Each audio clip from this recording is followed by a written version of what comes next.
setelah diajukan gugatan, ternyata si penegak hukum brengsek ini juga main mata. Seolah-olah mereka nggak terlibat sama persekongkolan ini dengan alasan SHM yang resmi adalah SHM yang udah terbit duluan. Setelah kasus mafia tanah dan persekongkolan jahat yang kebongkar secara berturut-turut, kita justru malah dikagetkan sama kejadian kebakaran di gedung Kementerian ATR BPN baru-baru ini.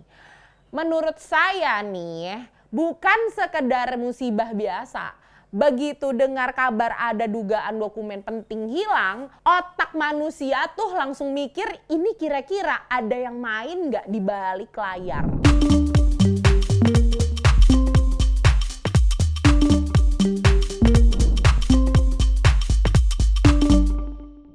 Sejahat-jahatnya manusia di muka bumi ini adalah mafia tanah yang layak masuk sebagai manusia terjahat di dunia. Dia sudah menipu, merampok, hingga menyengsarakan rakyat. Ya, setidaknya itulah gambaran fenomena perampokan tanah yang lagi marak terjadi di Indonesia belakangan ini. Masalahnya, perampok tanah yang diambil dari rakyat itu udah terjadi bertahun-tahun dan hampir nggak terendus. Padahal fakta di lapangan dari zaman ke zaman selalu ada aja masalah penggusuran dan perampokan tanah yang dilakukan segelintir kelompok. Dan hal itu nggak bisa diprotes ataupun digugat sama rakyat kecil. Kasus mafia tanah ini ibarat 3 persekongkolan jahat, yaitu diwakili oleh pengusaha bajingan, oknum BPN korupsi, dan penegak hukum brengsek.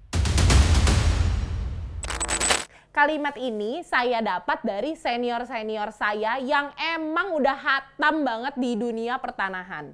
Beliau ngasih gambaran ke saya tentang 3 persekongkolan jahat itu ibarat lingkaran setan. Isinya adalah pihak-pihak yang sejak dulu emang biasa nerekam hak-hak rakyat. Seperti kasus pagar laut di perairan Tangerang, yang dimana ternyata terbitnya sertifikat hak milik dan sertifikat hak guna bangun di atas laut itu dikuasai oleh penguasa kelas kakap dan dibackingi oleh oknum kementerian selama bertahun-tahun. Bisa dibilang kasus pagar laut itu adalah puncak dari 3 persekongkolan jahat yang dilakukan oleh oknum pemerintah selama ini. Kalau laut aja bisa dipetak-petakin, nanti lama-lama langit pun bisa mereka kaflingin. Selain itu, ada juga kasus yang terjadi di Bekasi. Kalian bayangin, masa ada sertifikat hak milik yang bisa terbit di atas tanah milik orang lain yang sedang bersengketa? Kasus yang terjadi di klaster Setia Mekar Residen 2, Kabupaten Bekasi itu adalah salah satu bentuk 3 persekongkolan jahat yang dilakukan oleh oknum yang tadi saya sebutkan di awal. Bisa-bisanya pihak BPN menerbitkan sertifikat hak milik untuk para pembeli unit rumah di klaster tersebut. Karena pada kenyataannya pihak Pengadilan Negeri Cikarang kelas 2 melakukan eksekusi pembongkaran rumah-rumah di klaster Setia Mekar berdasarkan putusan Pengadilan Negeri Bekasi tahun 97. Sedangkan warga yang beli unit rumah di klaster tersebut, sertifikatnya baru terbit pada tahun 2015. Ya udah jelas aja menurut undang-undang yang berlaku, surat atau dokumen asli yang lebih dulu terbit adalah yang sah di mata hukum.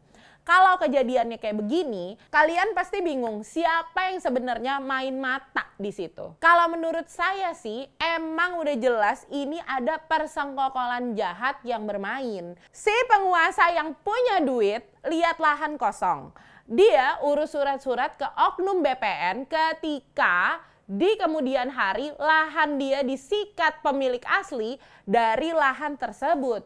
Dengan gampang pihak oknum BPN cuma ngomong, ya monggo aja digugat.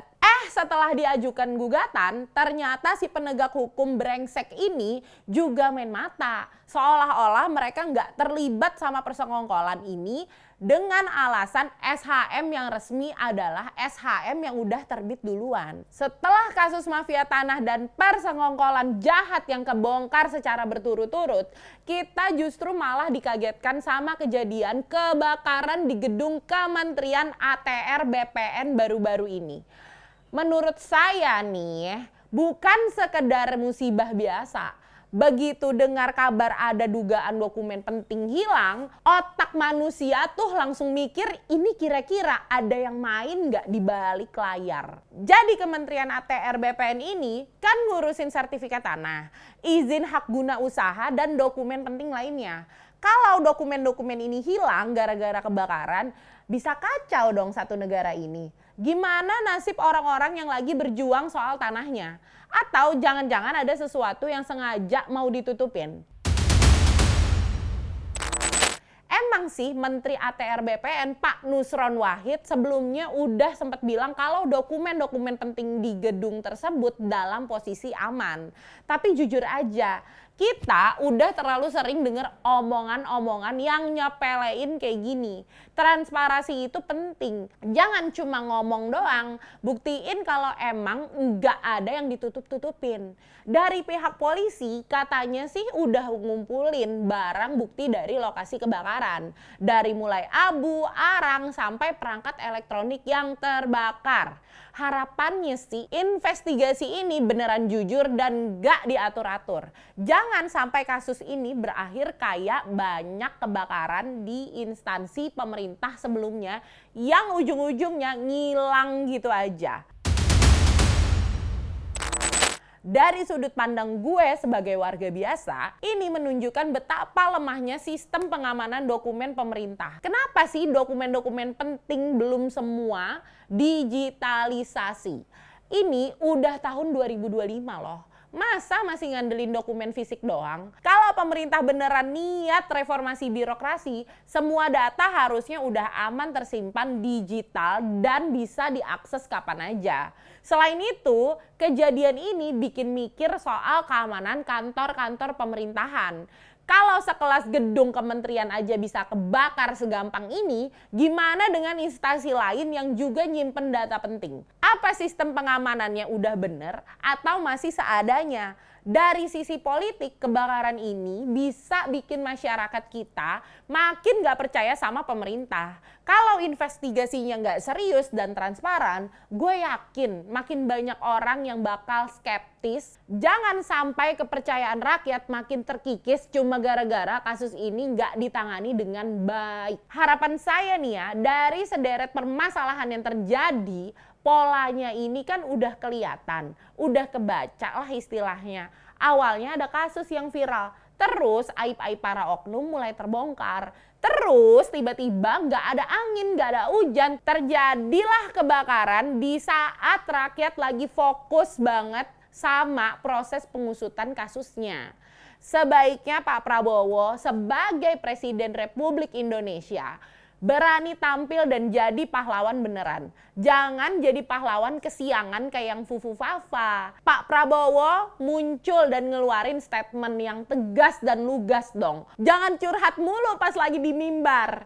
Perintahkan Kapolri kawal ketat pengusutan kasus mafia tanah dan juga kasus kebakaran di gedung Kementerian ATR BPN. Begitu harusnya Pak Presiden, itu baru gentle. Pak Presiden harus beneran ngambil langkah konkret, suruh anak buahnya untuk terbuka ke masyarakat. Kalau emang kebakaran ini murni kecelakaan, kasih bukti yang jelas dan harus bisa disaksikan oleh publik. Tapi kalau ada unsur kesengajaan atau bahkan sabotase, Pak Prabowo jangan takut mecat pelakunya, harus dibongkar sampai tuntas. Jangan cuma jadi berita heboh sebentar, terus curhat di mimbar, terus menguap gitu aja deh. Pokoknya kita semua percaya sama macan Asia yang nggak jadi kucing Asia. Dadah Bapak.